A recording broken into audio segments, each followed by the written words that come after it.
তারেক রহমানের কিছু হলে জ্বলবে আগুন ঘরে ঘরে। দ্রব্যমূল্য বাড়ল কেন? ব্যর্থ সরকার জবাব চাই। দ্রব্যমূল্য বাড়ল কেন? জনগণের দাবি এক, সরকারের পদত্যাগ এই মুহূর্তে দরকার।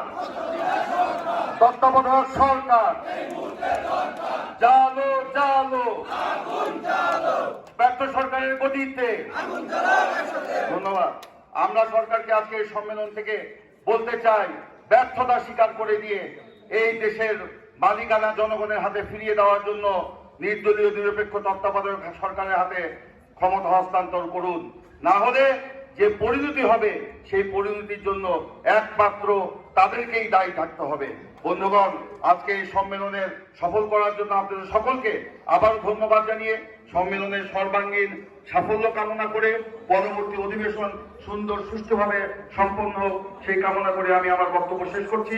সকলকে ধন্যবাদ। আল্লাহ হাফেজ। বাংলাদেশ জিন্দাবাদ। শহীদ প্রেসিডেন্ট জিয়াউর রহমান অমর, দেশ দেশে বেগম খালেদা জিয়া জিন্দাবাদ। দেশ নায়ক তারেক রহমান জিন্দাবাদ।